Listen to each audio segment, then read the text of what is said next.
צדיקים האמיתיים שבדורנו וכל הצדיקים האמיתיים שוכני עפו ופת לבנה הקדוש צדיק יסוד עולם נחת ויאמר רבנו רבנו רבי נחמן ופגי שמחן נחמן ומנציחותו יגן עלינו בישראל אמן. Alors on est dimanche et effectivement on a l'habitude de faire les chouïrs d'écouter Moharan, mais évidemment que dans les conditions qui sont les nôtres en Eretz Israël, qui sont ce qui se passe en Eretz Israël, surtout dans le sud d'Eretz Israël, en particulier à Ashdod, c'est difficile de tenir dans sa marshava, dans sa tête, et de prouver à Hachem qu'on a compris et qu'on sait que tout ce qui est écrit dans la Torah c'est vrai et qu'on est capable de le vivre à ce moment-là. C'est sûr que ces paroles de Torah, tout ce qui nous reste à la fin de la journée, c'est la Torah, et que ces paroles de Torah, elles soient pour les Lunishmat, ceux qui sont déjà partis, et qu'il n'y ait plus de mauvaises nouvelles, qu'on n'attende que des bonnes nouvelles, qu'enfin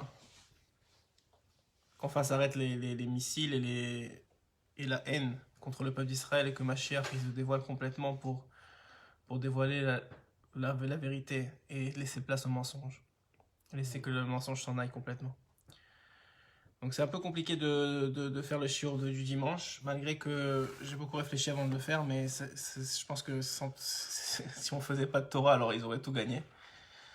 Alors Bezrat Hashem, on va étudier du Likutei Moharan. Juste, vous savez que c'est, de toute façon, on peut remettre en cause les comportements des gouvernements, on peut remettre en cause les comportements des gens autour de nous, on peut remettre en cause la haine d'un peuple qui ne revient que sur sa terre avec le droit de Dieu, comme le dit Rashi. Dans son premier commentaire, il dit qu'un jour viendra où on retrouvera la terre d'Israël et on nous traitera de voleurs.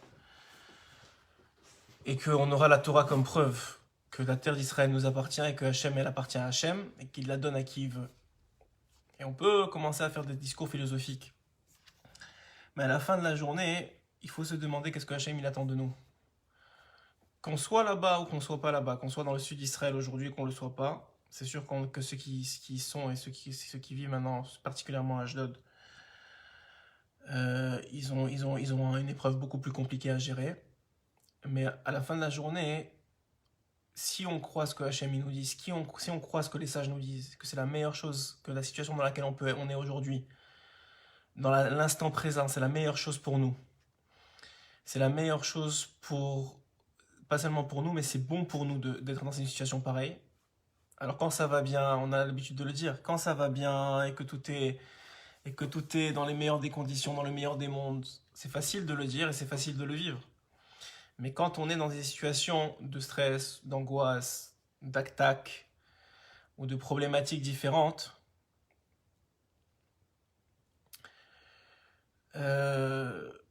alors c'est le moment de prouver à Hachem qu'on croit vraiment à ce qu'il nous a dit, de prouver à Hachem qu'on croit vraiment en sa Torah, de prouver à Hachem que quand c'est écrit dans la Torah qu'il est un, dans le bien comme dans le mal, et que tout ce qu'il veut nous faire c'est que du bien, et que malgré tout, malgré ce que nos yeux y voient, que ça a l'air complètement fou et complètement mal, alors Akadosh Baruch Hu, en vérité, son but premier, c'est de nous rapprocher de lui. Et son but premier, c'est de nous faire du bien. Et son but premier, c'est de ramener la Géoula. Et son but premier, c'est de faire en sorte que le peuple d'Israël soit délivré. Et son but premier, c'est qu'on sorte de nos peurs et de nos angoisses et qu'on se remet vers lui et on se retourne vers lui et on lève les yeux au ciel. Que son but premier, c'est qu'on dise Hachem, on sait que c'est toi qui es derrière ça, on sait que c'est qu'une mascarade, on sait que c'est que du vent, alors vous allez me dire, ouais, mais vous voyez bien qu'il y en a qui sont tombés ces 2 derniers jours. Il y a une femme et un homme, il y a quelques heures maintenant, qui est parti de ce monde. Alors, qu'est-ce qu'on doit dire à ça? Moi, c'est mon avis personnel, j'ai pas lu ça écrit dans les livres. Moi, je me rassure, je me réconforte en disant que de toute façon, il serait parti. Que de toute façon, ces personnes-là, ils seraient partis. Que Hachem, il les a choisis en plus comme étant des corbanotes, comme étant des gens qui vont maintenant ne pas être jugés en haut, qui vont avoir fini leur tikkun de toute façon. C'est comme ça que moi je me réconforte. Je ne sais pas comment chacun voit les situations, mais c'est difficile de faire face à des situations de stress ou d'angoisse ou d'attaque, comme c'est le cas aujourd'hui, et de rester avec une sérénité d'esprit.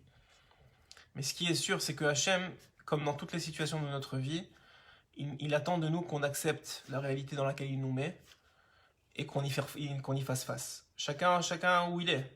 Que celui qui fait face aujourd'hui, qui écoute les bombes qui sont en train de tomber, ou celui qui est à l'extérieur du pays et qui a de la famille en Israël, comme la plupart d'entre nous, ou la plupart des gens qui sont en dehors du pays, ou ceux qui sont là-bas, chacun il est maintenant face à ses responsabilités, il est face à Hachem et face à ses réactions. Et Akadosh Baruch Hu, il attend ça de nous. Sinon, je suis sûr, de ce que j'ai compris de la Torah et des sages, que rien n'arrive pas juste par micré, juste par hasard, juste pour faire en sorte que oui, ça doit arriver, alors écoute, ça va arriver comme ça. Si ça arrive à Ashdod et pas dans une autre ville d'Eretz Israël, ou à Ashkelon la plupart du temps, ou dans d'autres endroits, si ça arrive pendant cette période qui est tellement particulière de Rosh Chodesh Iyar, où c'est écrit, où les Reshetevot de Iyar, c'est Ani Hashem Rofecha. Je suis Hashem ton guérisseur. Je suis Hachem, celui qui te guérit. Et Roferha nous dit Rashi, c'est même avant que la maladie elle arrive. Parce qu'il y a les médecins qui te guérissent alors que la maladie est déjà arrivée. Et tu es obligé d'aller prendre plein de médicaments et d'avoir des conséquences à ça. Et tu as le médecin des médecins qui lui te guérit avant même que la maladie elle arrive pour te prévenir de la maladie. Donc, sans faire d'apologie ou de beaux jeux de mots, parce que c'est pas dans des conditions pareilles, c'est pas les moments pour le faire, mais chacun, je pense, chacun il prendra à la mesure qu'il est capable de prendre les paroles que je suis en train de dire maintenant, mais chacun il doit comprendre que il doit vivre avec shlemut la situation qu'il est en train de vivre. Pourquoi? Parce que Rabbeinu il explique, quand il parle de la joie, Rabbeinu il explique que c'est quoi la joie? La joie, c'est, comme je l'ai dit souvent, c'est pas un état de fait, c'est pas parce que tout va bien qu'on est joyeux, mais c'est une avoda, c'est un travail, et en vérité, c'est un travail continu, que si jamais on ne travaille pas sur la joie, alors le pot de joie que tu as en toi, il va s'évader complètement, tu vas l'utiliser jusqu'à que tu vas rentrer en Hatzvout. Donc c'est comme l'essence, il faut toujours en remettre dans la voiture. Et la joie, c'est un peu comme ça dans le peuple d'Israël, dans l'homme en général. C'est un homme, il doit toujours se ressourcer, se recharger de joie. Maintenant qu'on a compris ça, dans ce principe-là, c'est vrai dans tout. Et comment un homme il se recharge? Alors Rabbeinu l'explique, quand il fait face à sa réalité. La première étape, c'est de faire face à sa réalité. De comprendre que rien ne nous arrive par hasard. Que rien ne nous arrive pour nous faire du mal. Que rien ne nous arrive pour nous punir. Que rien ne nous arrive pour être mauvais pour nous. Mais que c'est là pour nous rapprocher de Dieu, c'est là pour nous faire grandir, c'est là pour nous faire évoluer, c'est là pour nous faire justement atteindre ce qu'on appelle la shlemut. Et la shlemut, en particulier, c'est tellement fou que ça arrive en Rosh Chodesh Iyar, mais c'est aussi un bon signe parce que c'est aussi une preuve que Hachem il est encore dans la situation et de ces missiles qui n'arrêtent pas de tomber. Mais sauf, même si c'est désagréable, même si ça peut faire peur, même si ça peut être angoissant, celui qui va tomber dans l'angoisse, la peur et la remise et il va oublier l'essentiel de la situation, il va faire simplement quoi? Il va jouer le jeu du Yetzirah. Pourquoi? Parce que finalement, qu'est-ce qu'il va faire? Il va perdre son énergie et elle ne va rien produire. Elle va juste être perdue. Ou bien, il peut utiliser cette situation dans laquelle de toute façon il est, là où il est. Aux États-Unis, il y a eu un attentat il n'y a pas longtemps dans une synagogue. Et je veux dire, aujourd'hui, on voit que pratiquement tous les pays du monde, il y a des histoires qui sont en train de se lever. En particulier maintenant en Israël, on le voit depuis vendredi. Mais il faut comprendre que Hachem, il attend de nous qu'on fasse face premièrement à notre réalité. Ça veut dire ça veut dire quoi faire face à sa réalité? Ça veut dire qu'on voit Hachem derrière la situation qu'on est en train de vivre. Plus on est capable de voir Hachem dans la situation qu'on est en train de vivre, plus on est capable de voir que Hachem il est là pour nous et qu'il va être derrière nous, mais aussi qu'il attend de nous une réaction positive face à notre comportement, de notre émouna, de comprendre que la crainte, comme on l'a dit souvent dans les côtés moraux, ce que rapporte Rabbeinu par exemple à propos de la crainte, que la crainte elle ne revient qu'à Hachem, que l'amour ne revient qu'à Hachem. Quand on va utiliser ça pour faire tchouva, puisque le Rosh Chodesh, Rabbeinu il dit que c'est des moments de tchouva particuliers. Rabbeinu il dit que Rosh Chodesh c'est le moment où on amenait le korban d'Hachem. Le korban quoi? Le korban de tchouva d'Hachem. Hachem il disait, je demande pardon d'avoir rapetissé la lune. On a expliqué déjà ce concept-là. Que Hachem il a créé le mal, entre guillemets. Il a créé ce mal-là, qui nous fait tellement de mal aujourd'hui. Et ils demandent pardon de ça, tous les Rosh Chodesh. Donc on comprend que c'est une période particulièrement propice. On sait que de façon de Rosh Hashanah, c'est une période propice pour prier, en particulier pour la refoua, mais de faire des tikkun klali, c'est en particulier de prier à Kadosh Baruch Hu, d'être sauvé des refouans du nefesh. C'est pas la maladie, c'est pas seulement la maladie du corps. C'est surtout, et c'est surtout la maladie de notre âme. Nos mauvais désirs, nos mauvaises pensées, nos mauvais comportements, nos mauvaises réactions, notre manque de hardout, notre manque d'union, nos jugements négatifs sur les autres et sur nous-mêmes, notre manque de joie.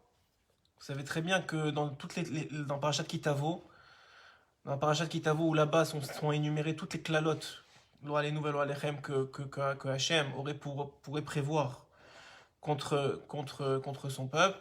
Là-bas, c'est écrit pourquoi est-ce que les clalotes elles pourraient arriver. Pour une seule raison, parce que vous n'avez pas servi avec joie. C'est à voir. C'est quoi le problème? Sauf, c'est quoi le problème? Tu veux me dire, ok, il y a des situations compliquées dans la vie, il y a des situations difficiles, de Parnassa, maintenant on voit ce qui se passe en Israël, de difficultés de guerre, de difficultés de... Tu peux dire, attends, c'est normal de ne pas être joyeux, arrête. Qu'est-ce que tu attends de moi là? Tu veux que je continue à mettre les défilés avec la joie alors que je suis obligé, que mes enfants ils sont obligés d'être dans un mahamad en attendant que les bombes ils passent? Qui peuvent pas aller à l'école, qui peuvent pas sortir acheter du lait en toute sécurité. Ça fait pas de sens. Tu me demandes une joie à ce moment-là. Tu me dirais non, au contraire, je comprends que on n'a pas besoin d'être joyeux. Ben, Dafka, Rabbeinu, il rapporte que c'est Dafka dans ces moments-là où on prouve à Hachem comment on fait face à la réalité. Est-ce qu'on fait face à la réalité dans sa superficialité? Ça veut dire on revoit les événements et on réagit aux événements comme ils sont. Et si c'est des événements négatifs comme c'est en ce moment, alors on est dans la détresse, dans l'angoisse, ou bien non. Ou bien on est au contraire on va créer de la joie. On va dire au contraire, regarde, avec tout ça, on est encore dans notre pays. Avec tout ça, on est encore en santé, on est encore vivant, on est encore dans une situation où ça va passer, où Hachem il est avec nous, où Hachem il nous sauve. Je sais pas si vous savez, mais il y a quelques mois, hein, il y a quelqu'un il y a un extrémiste de droite qui est rentré dans une mosquée. Il a détruit tout le monde. En quelques secondes, il a tiré sur tout le monde. Il y a quelques semaines, il y a un extrémiste de droite qui est rentré dans une synagogue. Baruch Hashem, il y a une personne qui est partie de ce monde. Ils ont réussi à l'arrêter. Donc malgré les difficultés, et malgré que c'est vrai qu'il y a des gens qui partent, et malgré que c'est vrai qu'on a en ce moment pas des très bonnes nouvelles, malgré que c'est vrai qu'on n'a pas de très bonnes nouvelles, il faut voir le positif même dans ça. Il faut voir combien Hachem il nous protège même dans ça. Il faut voir combien ça nous met aussi en exergue combien on est capable dans le reste de l'année, la plupart du temps, de vivre dans un pays tellement entouré de haine. Et quand même, on est là et on le fait. Il faut savoir pourquoi on est en Israël. Que ceux qui ont choisi, qui ont le mérite, choisi c'est un grand mot, mais ceux qui ont le mérite de vivre en Israël, parce que c'est un mérite, c'est une élite du peuple d'Israël, et j'ai pas peur de le dire. Ceux qui ont choisi de vivre en Eretz Israël et ceux qui ont eu le mérite d'être acceptés dans leur choix par Akadosh Baruch Hu, ils ont un srout énorme. Et aujourd'hui, peut-être plus que jamais, ils réalisent pourquoi ils sont en Eretz Israël. Parce que qui va venir vivre dans un pays de non-sécurité où il y a des bombes qui tombent, où il y a des sirènes, on ne sait pas. Et c'est ce que ma femme elle a dit à mes enfants tout à l'heure. Il leur a dit peut-être on aurait été mieux ailleurs, il n'y a pas de bombes au moins dans les autres pays. Elle a dit mais quelle route d'être en Eretz Israël. Alors quand on utilise ces moments-là, de toute façon ils sont là. Si on pouvait les annuler, on le ferait. Baruch Hashem, on sait que on a un pays, on a un Kadosh Baruch Hu derrière nous et on a même un pays et des jeunes même qui vont au front, qui combattent, qui se battent pour le pays, qui protègent le pays, qu'Hachem il les aide et qui les protège de tout mal. Mais c'est sûr que chacun d'entre nous,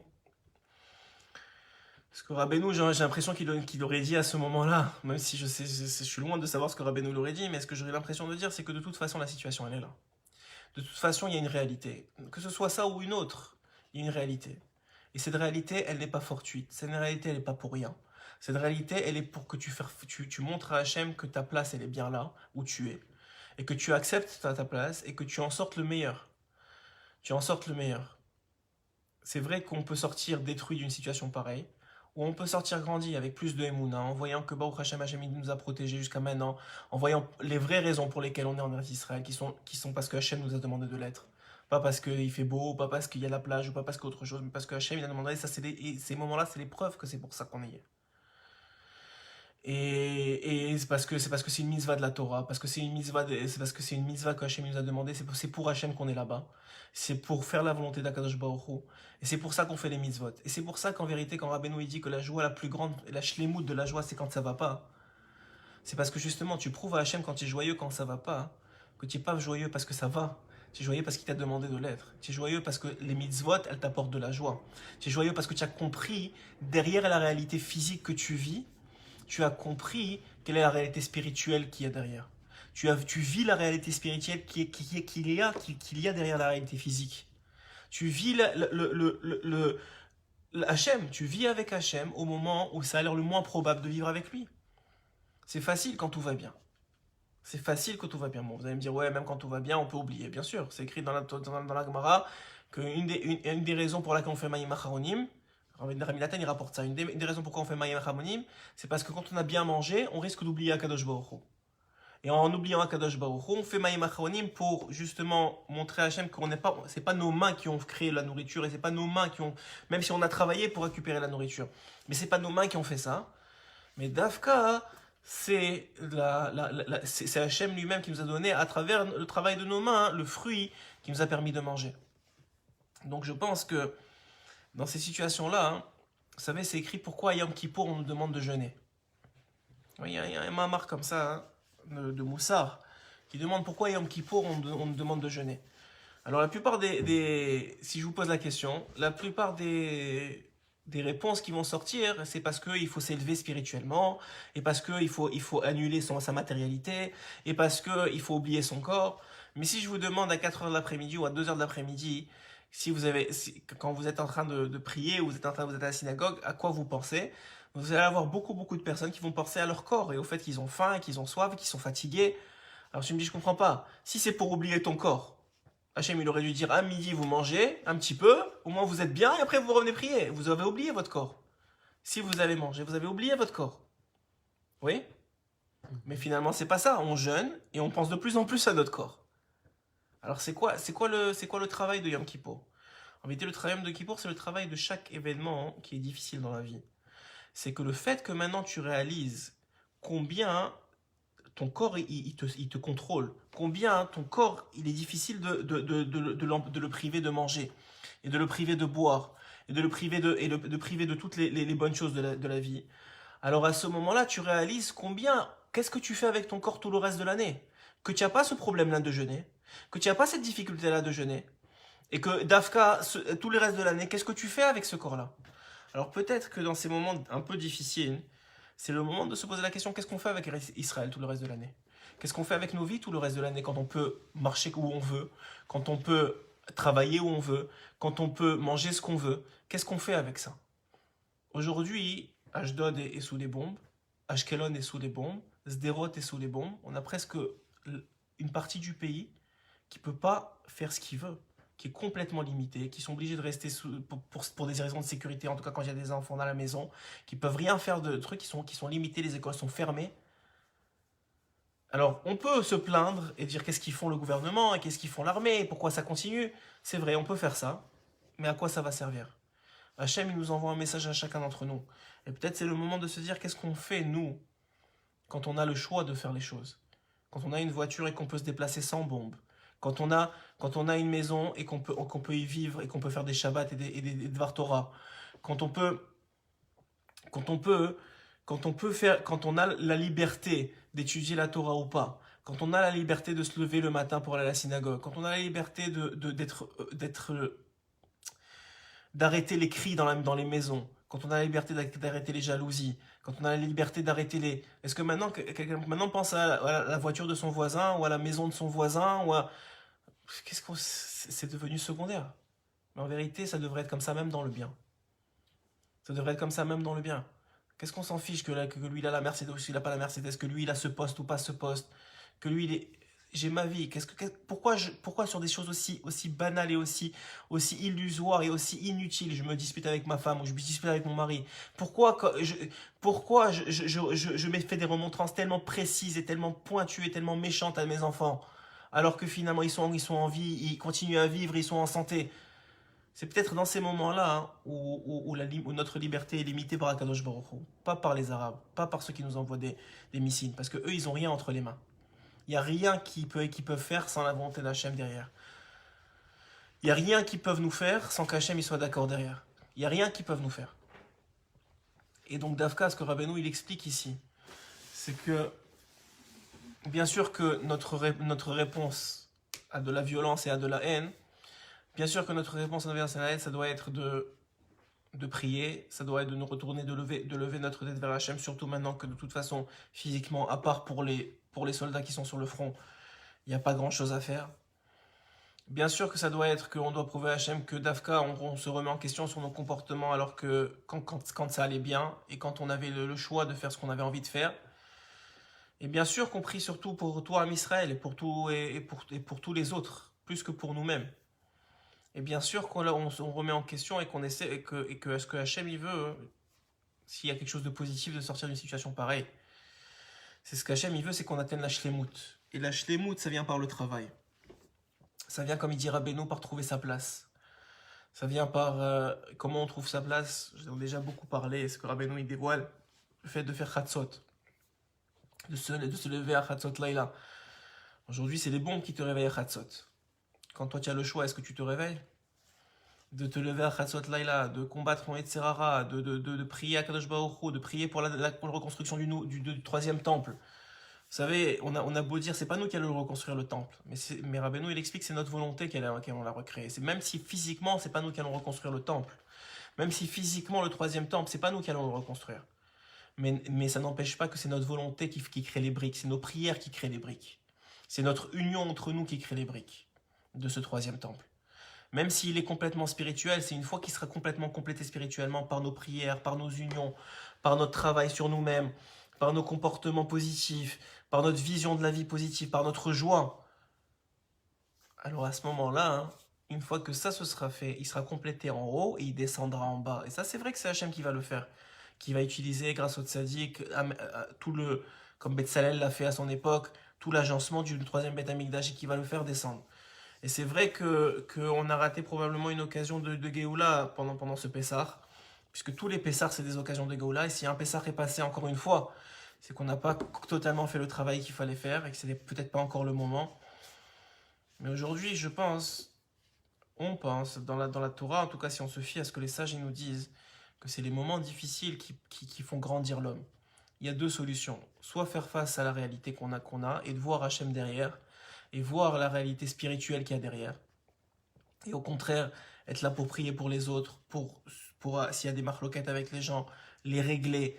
S'il y a des choses difficiles, les régler. Profiter des moments de stress et de tzimtzum, de voilement d'Hachem, pour justement le dévoiler à travers nos comportements, à travers nos remises en question, à travers notre tchouva. Comme je l'ai dit au début du shiur, Rosh Chodesh, c'est pas pour rien que ça arrive Rosh Chodesh. Rosh Chodesh, dit Rabbeinu, c'est un moment de tchouva particulière, c'est un moment où il faut lire les Tehillim, c'est un moment, de toute façon, sans bombe ou sans sirène. C'est un moment de lecture de Tehillim, c'est un moment de remise en question, c'est un moment de demander pardon à Hachem. Si déjà Hachem il se remet en question pendant Rosh Chodesh, à combien plus forte raison nous, qui avons suivi notre Yetzirah tellement de fois, qui se sont énervés alors qu'on n'aurait pas dû s'énerver.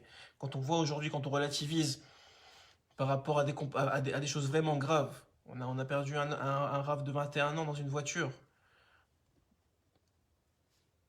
Je crois pas qu'il y a plus grave que ça pour ceux qui restent. Lui, c'est dire, il est déjà en haut. Il est sans jugement, il est déjà au 7e ciel. Il est déjà au 7e Gan Eden. C'est pas pour lui, on l'a déjà dit à chaque fois. Tout celui qui meurt Bikidouch Hashem, il n'est pas jugé en haut, dit le Zohar, il monte directement au 7e palier du Gan Eden, où même Avraham, Yitzhak et Yaakov ne peuvent pas rentrer. Donc on ne parle pas de ceux qui partent par Kiddush Hashem, on parle de tous ceux qui restent. Parce que sinon on est resté, c'est qu'on a encore du travail à faire sur nous-mêmes.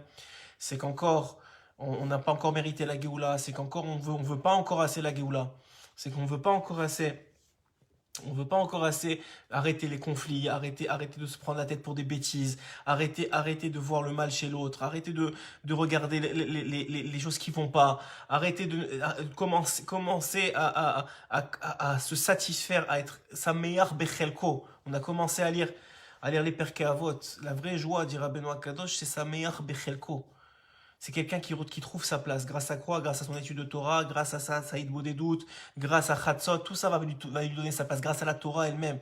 La Torah te donne ta place. Peut-être c'est pas celle que tu imaginais avoir. Peut-être c'est pas celle que même tes parents ont cru que tu aurais un jour. Peut-être c'est pas celle que ta femme elle croit que tu as ou que tes enfants te donnent. Mais c'est ta place. Il y a que Hachem qui la connaît vraiment. Quand tu trouveras ta place dans le monde et que tu accepteras ta place comme elle est vraiment, à ce moment-là tu pourras commencer un travail. Tu pourras changer de place.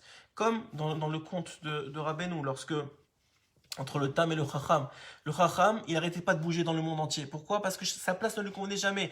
Une fois, il était bijoutier, c'était pas suffisant pour lui. Une fois, il était tailleur, c'était pas suffisant pour lui. Une fois, il était médecin, c'était pas suffisant pour lui. Il a fait le tour du monde jusqu'à que finalement, il s'est retrouvé à renier Dieu, à s'éloigner d'Akadosh Baruch Hu. Et même quand Hachem lui a envoyé une invitation, quand le roi des rois, il lui envoie une invitation comme dans le conte, pour le faire venir, il refuse parce qu'il dit peut-être que le roi n'existe pas. Alors que le Tam, qui faisait des chaussures à quatre coins, hein, qui était cordonnier, pas très bon cordonnier, il a dit c'est ça ma place. Quand sa femme a voulu lui parler des autres, il disait moi ça me concerne pas les autres. Les autres c'est les autres, moi c'est moi. Hachem il m'a donné une place, c'est ma place. Je l'accepte, j'accepte ma réalité, je suis content avec ma réalité.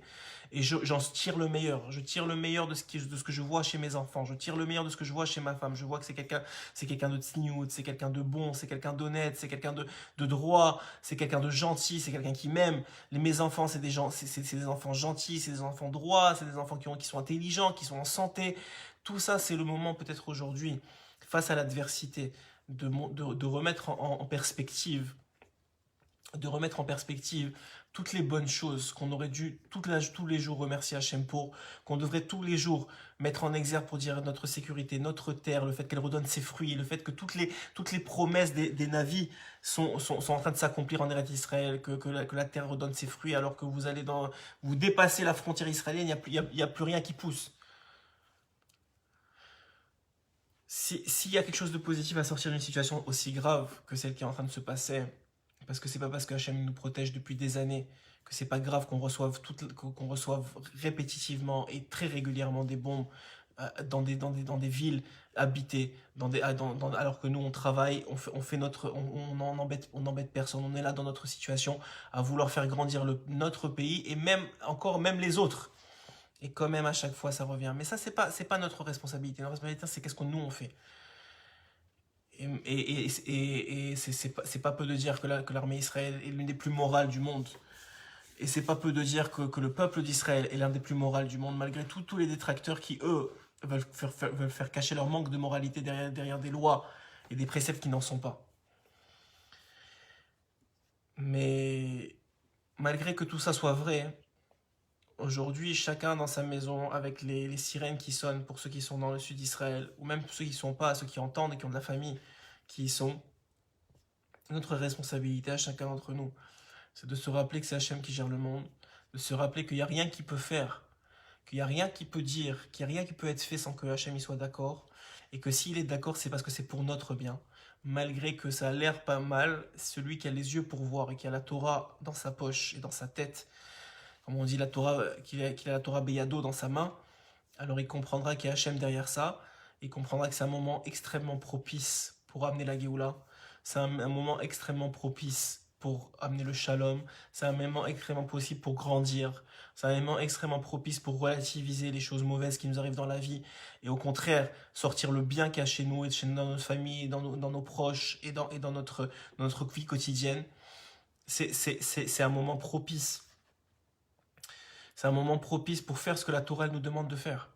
C'est-à-dire d'être joyeux malgré la difficulté, de montrer à Kadosh Baruch Hu qu'on croit en lui, de montrer à Hachem qu'on a Emouna, montrer à notre famille et à nos amis qu'on les aime, qu'on fait partie du même peuple, qu'on est unis malgré l'adversité, au contraire, qu'on va utiliser ça pour être unis et relativiser dans des discussions qui pourraient arriver dans 2 semaines ou 3 semaines entre des couples ou entre des parents et des enfants.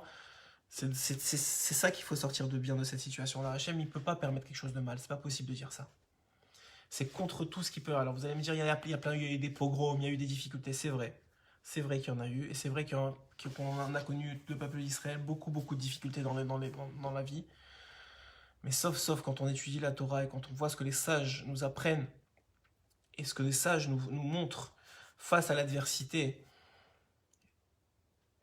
on ne peut que comprendre que ce qui sort de ça, c'est que du bien.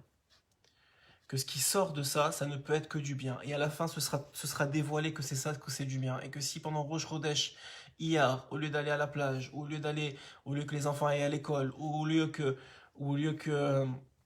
on soit tranquille à pouvoir étudier sans bilboula date, on est dans cette situation-là, c'est parce qu'on doit en sortir grandi. Et le fait d'en sortir grandi justifiera pour Hachem le fait que ce soit arrivé. Je vous ai déjà dit que c'est écrit que Rashi dévoile dans la Gemara que le veau d'or, la faute du veau d'or, qui nous a remis dans toute la panade dans laquelle on est aujourd'hui, c'est ce qu'on appelle Xerat Meler. C'est ce qu'on appelle un décret divin. Et je vous ai expliqué que Hachem, les sages nous expliquent que Hachem, des fois, il fait des choix.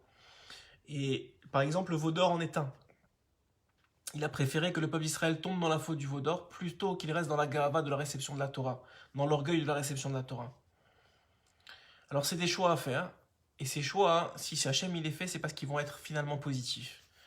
Donc si aujourd'hui il y a un choix, qu'il y a des bombes qui tombent en Eretz Israël, malgré que moi j'enlève toute la partie politique, que c'est des fous, que ils ne connaissent que la haine, que c'est des gens avec qui tu pourras jamais faire la paix, que c'est des gens qui ne veulent qui ne reconnaissent même pas l'existence du peuple d'Israël, ni même ne veulent le reconnaître, que c'est des gens faux et malhonnêtes, et tout ça c'est tellement évident qu'on n'a même pas besoin de le dire. Tous ceux qui ont un esprit pour comprendre et qui connaissent un peu l'histoire et qui ont du cœur, ils vont comprendre très bien la partie humaine dans le conflit. Mais même ça, c'est même pas à nous à le dire. Celui qui veut comprendre, il comprend. Celui qui veut pas comprendre, il comprend pas. Le but de la Torah et notre responsabilité à nous, c'est de nous changer nous, parce que c'est chacun d'entre nous qui avons la responsabilité que la Géoula n'est pas encore venue. C'est chacun d'entre nous, par nos réflexions à nos femmes et nos enfants, par notre manque de hardout, par nos jugements négatifs sur les autres, par le manque de volonté qu'on a de servir Hachem comme il faut, de se lever à Chatzot, d'étudier la Torah comme il faut, d'arrêter la jalousie, d'arrêter les moqueries, d'arrêter les mauvaises paroles, d'arrêter les piques, de commencer à servir Hachem avec joie, de commencer à servir Hachem avec... C'est nous, chacun d'entre nous, on a un petit puzzle de ce troisième métabigage qui ne veut pas descendre. Et tant et aussi longtemps qu'on n'aura pas métaken notre puzzle, il descendra pas. Il descendra pas. Et s'il descend, ce sera contre notre gré et on n'aura rien gagné dans l'histoire. C'est évident qu'à chaque fois qu'Hachem il a levé quelqu'un contre nous, c'est pour qu'on ait plus de hardout, plus de tchouva, comme à Purim, comme à Hanouka, comme à chaque fois, qu'on ait plus de hardout, plus de tchouva, et qu'on se rapproche de lui, qu'on devienne des hommes plus grands, qu'on soit capable de plus retomber dans les mêmes erreurs, qu'on soit capable d'être vraiment joyeux. Pourquoi? Parce que c'est ça qui sauve de la faute. Rabbeinu, il dit quelqu'un qui n'est pas joyeux, il peut pas ne pas fauter. Il peut pas faire zévar la vatala, il peut pas ne pas regarder une femme dans la rue, il peut pas arrêter de manger, de se nourrir ou de nourrir ses émotions. Il peut pas. Donc un homme, comment il fait pour être joyeux? Il profite de ces moments de difficulté. Il dit Hachem, regarde, il y a une semaine, je pouvais sortir dans la rue. Il y a une semaine, j'avais pas à protéger mes enfants des bombes. Il y a une semaine, tu m'as laissé la santé. Il y a une semaine, on était à Pessar. Il y a une semaine, tu m'as donné l'occasion de faire Pessar chez moi en liberté. Tu m'as donné l'occasion de pouvoir vivre en Eretz Israël. Tu m'as donné l'occasion de pouvoir élever mes enfants en Eretz Israël. Tu m'as donné l'occasion de pouvoir voir le lever du soleil tous les jours en Eretz Israël. Tu m'as donné l'occasion de pouvoir prier en Eretz Israël. Tu m'as donné l'occasion de pouvoir étudier en Eretz Israël. Aujourd'hui, tu m'enlèves cette occasion-là. Que pour quelques heures, on espère tous. Mais c'est le moment, c'est un Rosh Chodesh, c'est le début du mois, c'est le moment que la Géoula elle vienne.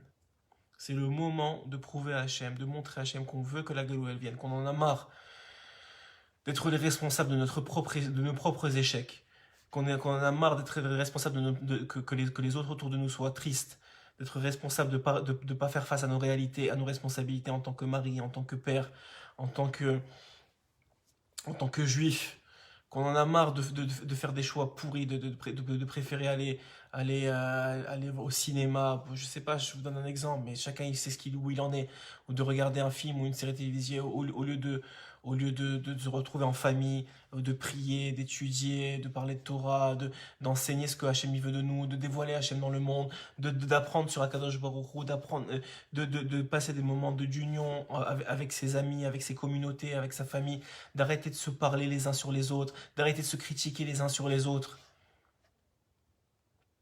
C'est la paracha Kedoshim Tiyo Kadosh Ani. On vient de passer la paracha Kedoshim Tiyo Kadosh Ani. Hachem, il nous a prévenu, soyez saints parce que je suis saint. C'est quoi la sainteté? On a le droit de se poser la question, ça veut dire quoi être saint? Et Chazal,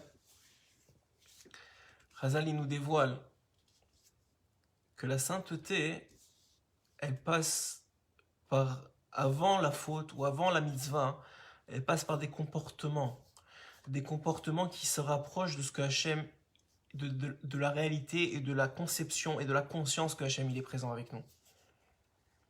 Quelqu'un qui se comporte avec de la colère, ou avec des nerfs, juste avec des nerfs, tout simplement. Il est toujours nerveux, il est toujours agressif, il est toujours négatif, il n'a pas le sourire sur les lèvres, il a pas le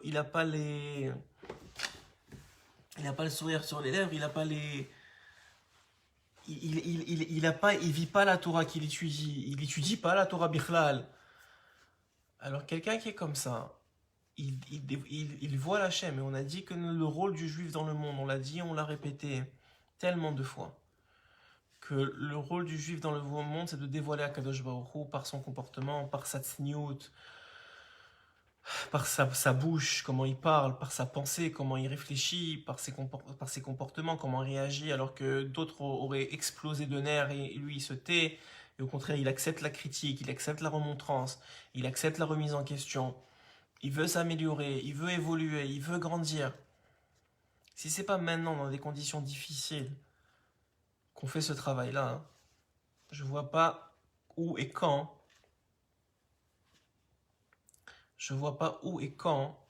ce travail va pouvoir être fait. Si c'est pas en Eretz Israël, dans la terre où Hachem est le plus dévoilé, où Hachem nous montre à chaque jour qu'il est présent plus que dans n'importe quel autre pays au monde, où Hachem nous montre qu'il nous protège plus que dans n'importe quel pays au monde, où Hachem montre qu'il est avec nous plus que dans n'importe quel pays au monde, où Hachem nous parle plus que dans n'importe quel pays au monde, parce que c'est la terre de la Emouna, c'est la terre de la foi, c'est la terre du dévoilement d'Akadosh Baruch Hu. Si dans cette terre-là, on ne comprend pas que si aujourd'hui on est limité dans nos actions et dans nos comportements par Hachem lui-même, c'est peut-être pour réaliser combien on a de liberté dans le reste de l'année, et qu'est-ce qu'on fait de cette liberté, et combien on est responsable d'utiliser cette liberté à bon escient lorsqu'on en a une, que quand on a nos enfants et qui sont en santé, au lieu de les critiquer, on est là pour les élever dans la Torah, dans les mitzvot, dans les marasim tovim, dans le bien, dans le positif, dans le fait de voir le bien chez les gens, dans le partage, dans des valeurs qui sont des valeurs de Gdusha. Avant même de commencer la mitzvah, avant même de commencer la Torah, avant même tout ça, il y a des valeurs de Gdusha.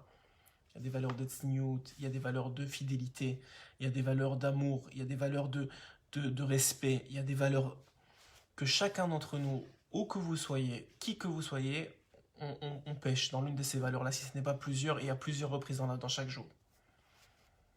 Alors on peut continuer dans nos comportements, on peut continuer à se battre avec nos femmes, à lui répondre, à la critiquer, à lui envoyer des pics. On peut continuer à voir le négatif chez nos enfants. On peut continuer à faire la prière sans vraiment faire la prière, juste parce que c'est une obligation et qu'il faut qu'on fasse Mincha Arvit et Shachrit. On peut continuer à faire Shabbat parce que il faut faire Shabbat, et puis de toute façon il faut manger, et puis de toute façon il faut boire, et puis on peut continuer à faire des goïms. On peut continuer à se comporter dans des comportements de tous les jours, comme si Hachem n'était pas là. On peut faire ça, et je sais que beaucoup d'entre nous qui suivent les shiurim, vous faites déjà plus ça. Beaucoup qui connaissent déjà Rabbeinu ne font déjà plus ça, et se travaillent sur ça, et on grandit, on travaille sur leur joie, travaille sur leur émouna, travaille sur leur anava, travaille sur leur modestie. Déjà tout ce travail-là, pour la plupart qui écoutent ces shiurim, je sais que vous le faites déjà.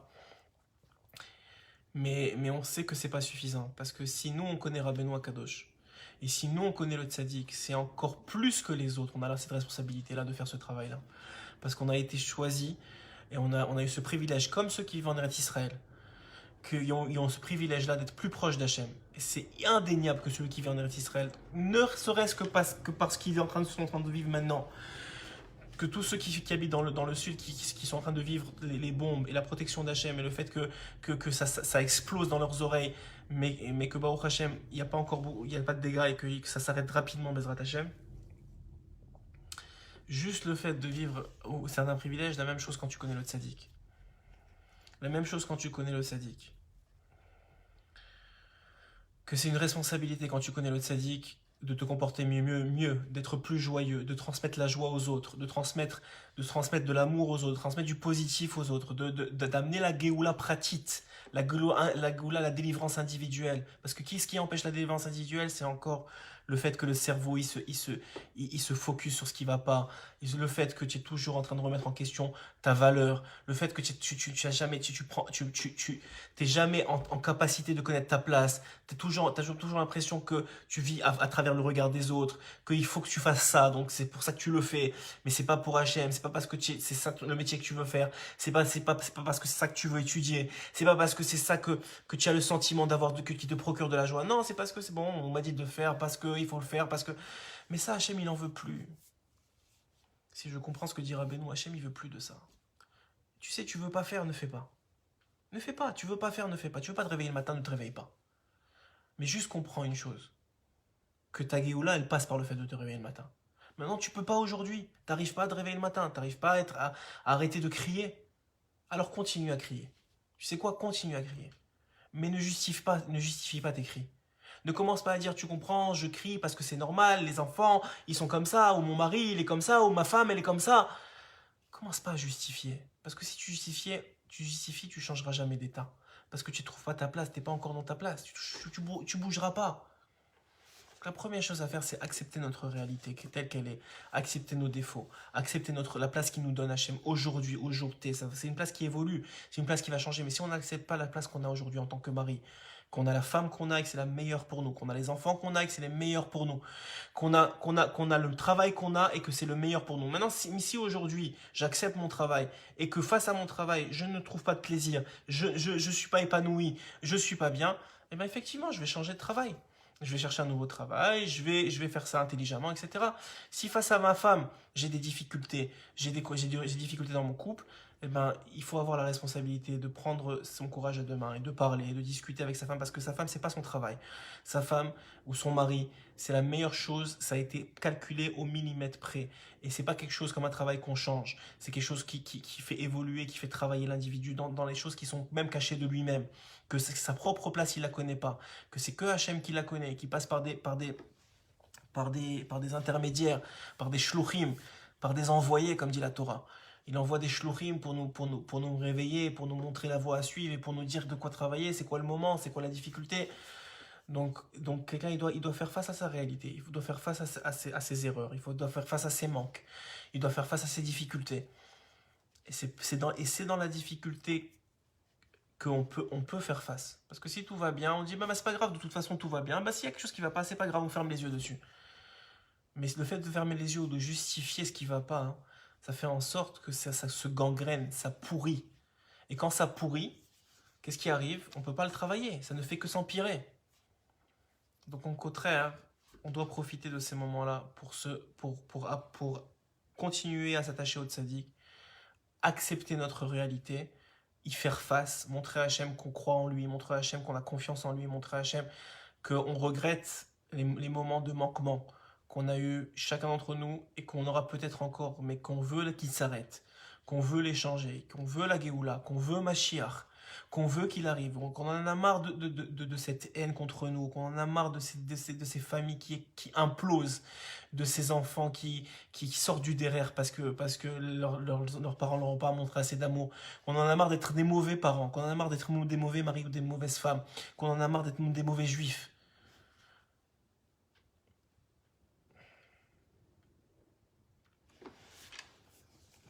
Quand un homme, quand un homme il arrivera à montrer à Hachem que Béhémet, pour lui-même, ça suffit, alors pour Hachem aussi ça va suffire. Et ça va s'arrêter.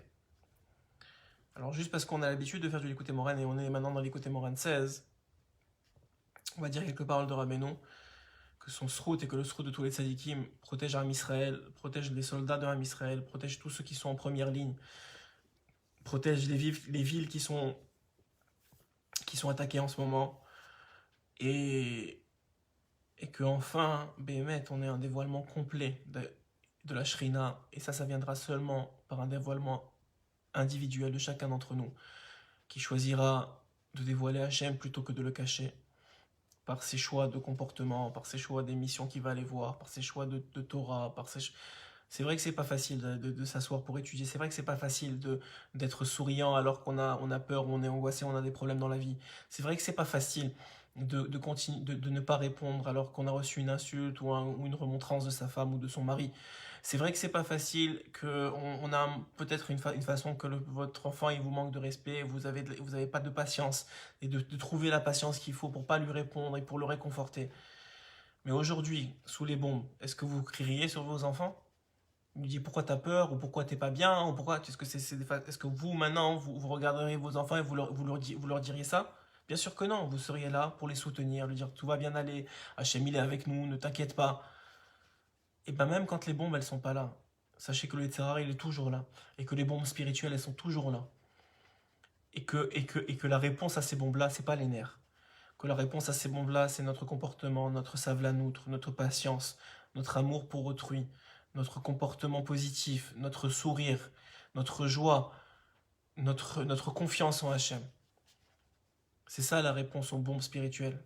Parce que si des enfants ils sortent du derrière quand ils ont 17 ou 18 ans, si des couples ils implosent et ils divorcent à chaque jour, c'est parce que justement, on a laissé ces bombes exploser au fur et à mesure du temps. Et on n'a pas su y faire face. On n'a pas su y faire face. On n'a pas su être présent lorsqu'il fallait faire face à sa responsabilité, faire face à sa réalité, accepter sa réalité et d'abord la régler avant de vouloir la changer. Et quand un homme il est capable de faire ça, dira Benoît Kadosh. Alors regardez ce qu'il écrit. Vachazena hay kavna. Il rapporte dans l'écouté Moran 16, le Tet Zain. Rabbeinu il rapporte là-bas, une Gemara qui est dans Baba Batra 74a. Vous savez que c'est toujours les Gemarotes qui rapportent à la fin des premiers l'écouté Moran. Il dit là-bas qu'ils avaient vu un jour un bateau. Et ils ont vu un poisson qui sortait la tête de l'eau. Et ses yeux ressemblaient à deux lunes. Et il faisait jaillir de l'eau de ses narines, comme, dit la Gemara, comme qui trait mavré des Souras, comme les deux fleuves de Soura.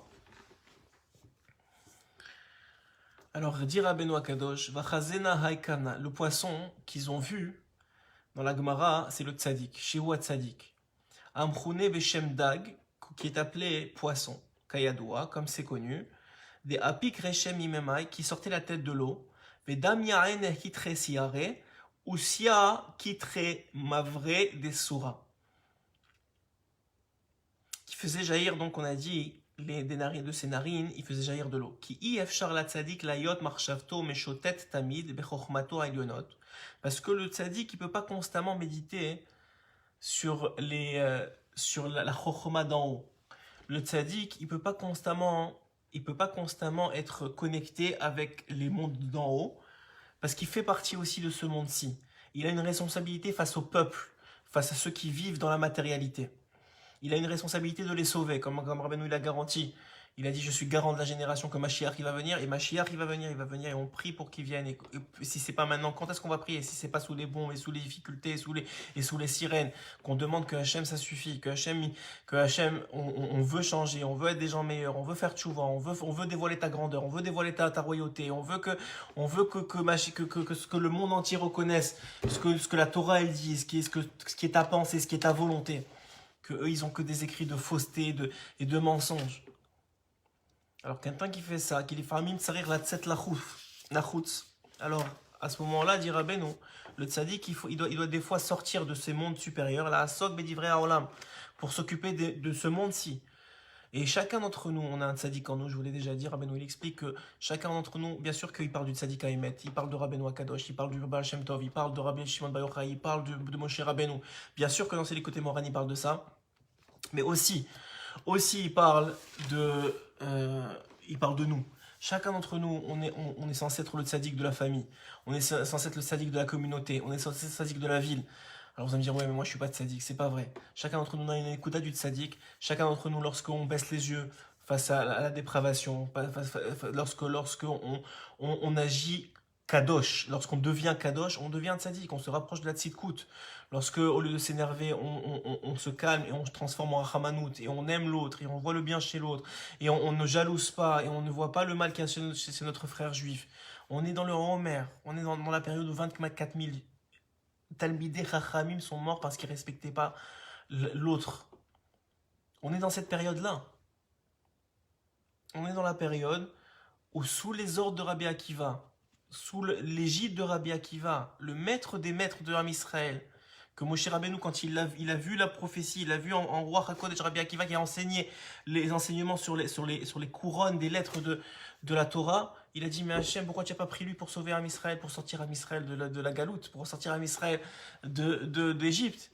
Et Hachem lui a dit, ne t'occupe pas, ça c'est mes plans, ça ne te concerne pas, sa place à lui, c'est à ce moment-là, dans cette période-là de la vie. Et notre place à nous, c'est dans cette période-là, dans l'endroit où on est aujourd'hui, c'est notre place. Et c'est pas à nous de remettre en question les choix d'Hachem. Par contre, c'est à nous à les mettre à profit. C'est à nous à en faire que Béhémet, notre place, on l'accomplisse et qu'il n'y ait pas un manque dans le puzzle du troisième Beth Amikdash. Donc, dit le tzaddik. Il dit le tzaddik, des fois, il doit sortir de sa connexion avec Hachem. Il doit sortir des Olamot. Il doit vivre, il doit travailler, il doit parler avec les autres, il doit s'occuper de sa femme, il doit s'occuper de ses enfants, il doit s'occuper de son travail, il doit s'occuper de sa communauté. Pour qu'il y ait une synagogue, il faut qu'il y ait quelqu'un qui la nettoie, il faut qu'il y ait quelqu'un qui l'arrange, il faut qu'il y ait quelqu'un qui la tienne en place. Pour qu'il y ait une maison, il faut qu'il y ait quelqu'un qui la nettoie, encore une fois, il faut qu'il y ait quelqu'un qui l'arrange, il faut qu'il y ait quelqu'un qui la maintienne, sinon elle s'effondre. Et bien la même chose. Il dit, même si tu es tzaddik, et même si effectivement il faut que tu sois kadosh dans tes comportements, il faut que tu sois kadosh, il faut que tu sois saint, pour ressembler à Hachem dans tes réactions, dans tes midot, dans tes valeurs morales, dans tes valeurs physiques. Mais il n'empêche pas que tu dois faire face à la réalité, ce que Hachem nous a mis dans ce monde, face à nos difficultés, face à ces bombes, face à tout ce qui est en train de tomber aujourd'hui. Il nous a mis là pas pour rien, il n'y a rien qui fait pour rien, et c'est non seulement pas pour rien, mais c'est pour notre bien. Alors il dit, mais pourquoi une telle chose? Pourquoi l'individu, pourquoi le tzaddik, il doit descendre? Il dit, des fois, le fait d'annuler la Torah, c'est ça qui la maintient. Ça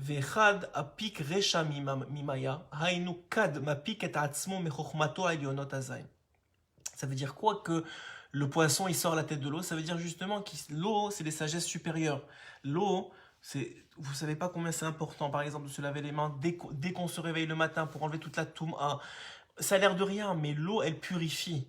De faire le mikvé pour les hommes tous les jours, de faire pour les femmes le mikvé en son temps, parce que vous n'avez pas le droit de le faire autrement, mais au moins de le faire en son temps, de respecter les lois de la Nida, de respecter les lois de la Tarata Mishpacha, de faire Netilat Yadayim avec Kavana, de faire les Maïm Acharonim jusqu'aux phalanges, puisque ça correspond à 45 qui est 45 phalanges qui est la gematria de Adam Arish, qui est la gematria de Adam, de l'homme, que ça vient purifier l'homme complètement, et en particulier de la Sitra Achara.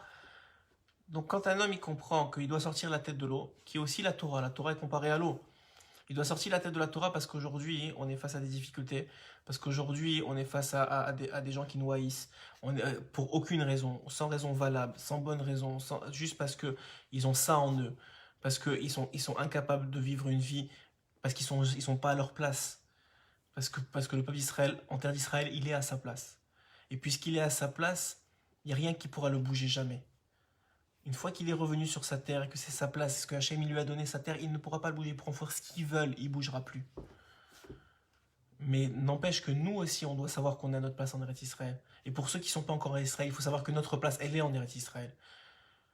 Et qu'au contraire, ces événements-là doivent nous pousser à monter en Eretz Israël, à faire partie du peuple d'Israël, à faire partie de la Géoula, à ne pas être spectateur de la Géoula, pas être spectateur de la connexion avec Hachem. Alors il dit, quand le tzaddik, donc il parle du tzaddik Haïmet évidemment, quand il sort la tête de l'eau, il sort la tête de la Torah. Pourtant, quoi de mieux que la Torah, que d'étudier la Torah, que de pouvoir être concentré dans la Torah, être connecté à la Torah.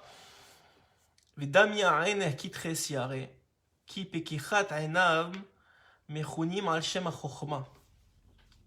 Il dit qu'il va sortir la tête de l'eau, pas pour rien, mais justement pour se dégager des sagesses supérieures et pouvoir se connecter avec les gens du peuple. Et à ce moment-là, ses yeux ressemblaient à deux lunes. Les yeux du poisson, donc du tzaddik, ils ressemblaient à deux lunes. Ki pekidat ainai mechunim al Shem HaChochma. Il dit parce que les yeux, ils équivaut, lorsqu'on a des... On dit que l'âme, elle passe par le regard de l'homme. Quand tu regardes le regard d'un homme, tu regardes un peu de son âme, tu regardes de sa bonté. On voit que la bonté, elle passe par les yeux. Quand on a de la pitié pour quelqu'un, quand on ressent quelque chose à travers le cœur, on voit à travers les yeux le sentiment de la personne. Donc dit Rabbeinu Akadosh, Ki pekihat ainam mechunim al Shem HaChochma. L'intelligence, elle passe par les yeux. Et ses yeux, ils avaient ressemblé à deux lunes. Aujourd'hui, c'est très bizarre de dire ça parce qu'aujourd'hui, on a 2 jours de Rosh Chodesh. Et c'est pendant ces 2 jours que tout arrive. Vati pakachna aene shenehem. Les yeux de ces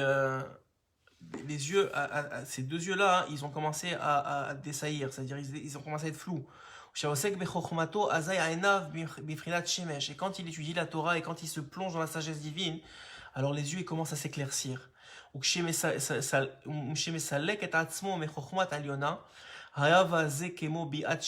Alors quand il regarde la sagesse supérieure, quand tu regardes la Torah, quand tu regardes Hachem en face, quand tu regardes la réalité avec les yeux d'Akadosh Baruch Hu, que Hachem il est présent, alors ça ressemble au soleil, ça ressemble à une journée pleine de soleil, malgré que ça a l'air d'être une période difficile dans la vie. Ursheba Hashemesh Ajay, Nishta'arim Aenav, Bifrinat Siare, Kisara En Meira Elakad Nistalek Hashemesh. Ils prennent alors, ça a l'air, ils prennent alors l'apparence de la lune qui ne brille qu'une fois que le soleil s'éclipse. Et en faisant tout ça, une fois qu'on arrive à comprendre qu'il y aura toujours dans notre difficulté 2 façons de voir, qu'il y aura toujours 2 façons de voir la vie. Il y aura une façon de la voir à travers les yeux de la lune, c'est-à-dire la réalité que l'on voit, qui est seulement la représentation de ce que le soleil envoie. Et quand le soleil n'éclaircit pas, alors c'est l'obscurité, c'est les bombes, c'est les missiles, ça tombe.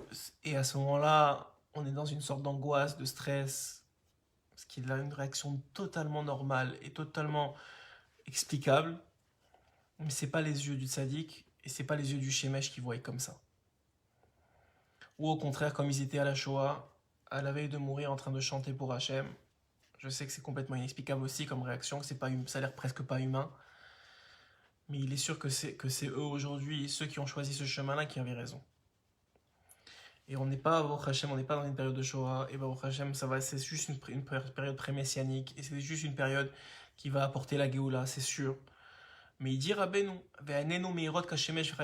nos yeux, ils peuvent briller comme le soleil et comme la lune. Des fois, ils brillent comme le soleil. Parce que maintenant, on voit l'intelligence d'Hachem dans la chose.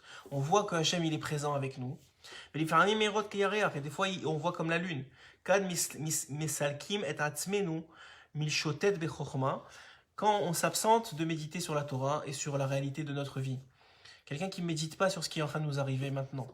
Et qui fait juste subir la situation. Que ce soit cette situation des bombes, ou que ce soit la situation dans son propre vie personnelle, à travers sa relation avec sa femme, ou sa relation avec ses enfants, ou sa relation quelconque, quelles que soient vos relations personnelles, et qui ne médite pas sur la chokhmah, alors il a les yeux de lune. Et quand il a des yeux de lune, alors c'est dommage, parce que c'est sombre. Venafitz maya mitre usia, et dit donc la Gemara, il faisait jaillir de l'eau de ses narines, ça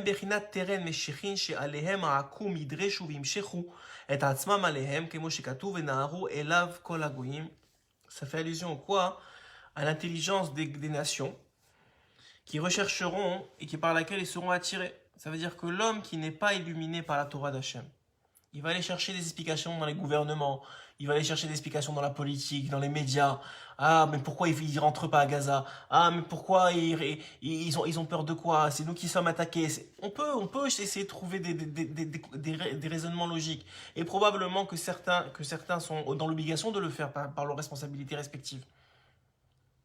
Mais ce que dit Rabbeinu ici, c'est que c'est l'obscurité de nos yeux qui fait qu'on va se réfugier dans des explications logiques ou dans des recherches d'explications logiques. Mais celui qui a les yeux de la Torah, celui qui a les yeux du Shemesh, celui qui a les yeux de la bonté, celui qui a les yeux de l'amour, celui qui a les yeux d'Hachem, alors il verra Hachem dans la situation, il comprendra que c'est que pour notre bien et que c'est pour nous faire grandir et qu'au contraire on peut trouver du positif dans la situation.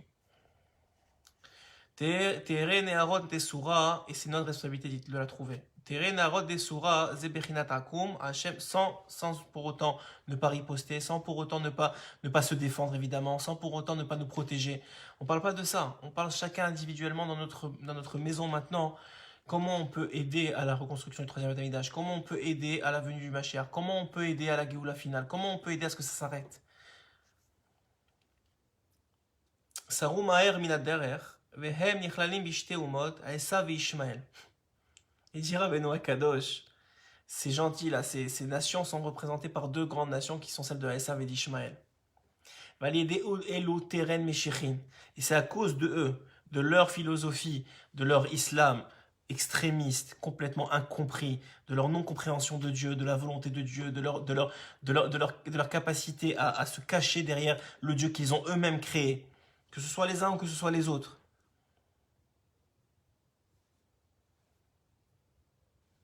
Alors à ce moment-là, c'est grâce au Mashiach, il dit, les deux narines correspondent au souffle du nez, qu'on avait déjà dit dans l'écoute Moharan 2, qui est le souffle du Mashiach, le souffle de Dieu. Donc le tzaddik, lui, il va répandre sur le monde le souffle de Dieu pour contrer l'idéologie islamique ou l'idéologie chrétienne, qui est une idéologie fausse, qui est contre la volonté d'Hachem. Ruach Hapenu Meshiach Hashem. C'est écrit dans Echa que il va venir le souffle des narines, le souffle des narines, de nos narines, c'est finalement le souffle de nos narines, c'est finalement c'est ça le Mashiach. Qu'est-ce que ça veut dire? Qu'est-ce que ça veut dire? Qu'est-ce que ça veut dire que c'est le souffle de nos narines, c'est le Mashiach? Par où passent les nerfs? Par où passent nos nerfs? Par où passent nos colères? Par où passe notre rébellion? Par l'air qu'on respire et par ce souffle qu'on sort. Quand tu es énervé, tu vois que même dans les dessins animés, ils font ça, ils mettent des flammes qui sortent du nez. On voit que tous les nerfs, tous les comportements nerveux, qui sont la preuve qu'on ne voit pas Hachem dans la situation, prouvent qu'on n'est pas en train de faire venir Mashiach. Quelqu'un qui fait venir Mashiach, il est calme, il est serein, il prie, il est souriant, il est joyeux, il a confiance. Il contre par là même et par son comportement toute l'idéologie fausse et complètement, non seulement fausse, mais mensongère.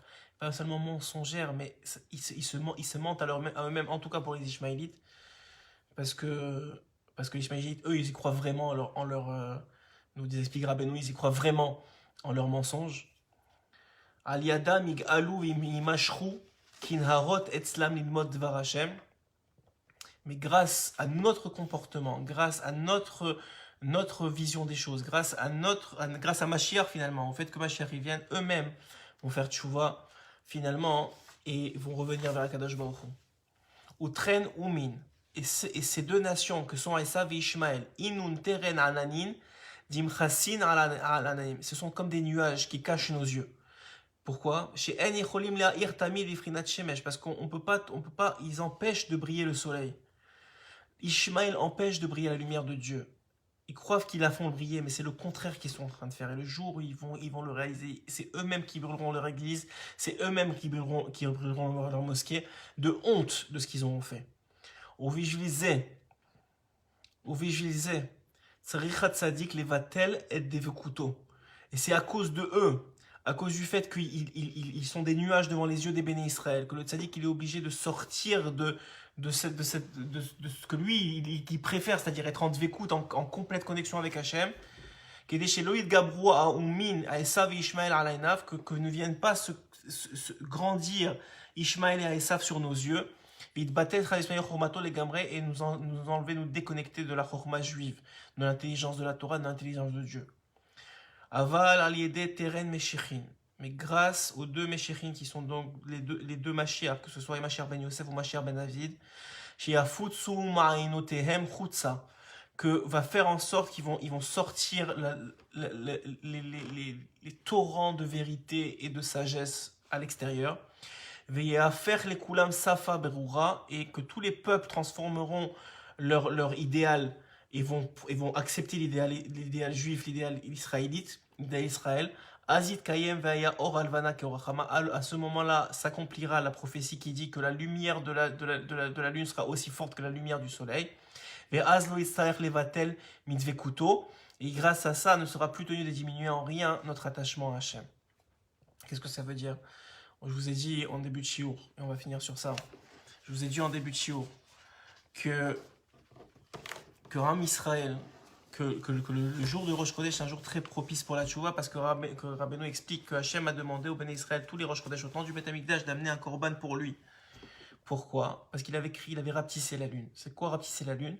On avait déjà expliqué dans un shiur à travers les mots de Rabbi Nathan que rapetisser la lune, c'est justement donner la place au goïm, donner la place à ces idéologies fausses, que ce soit l'idéologie ismaélite ou l'idéologie chrétienne ou l'idéologie de Esav. C'est plus que la chrétienté Esav.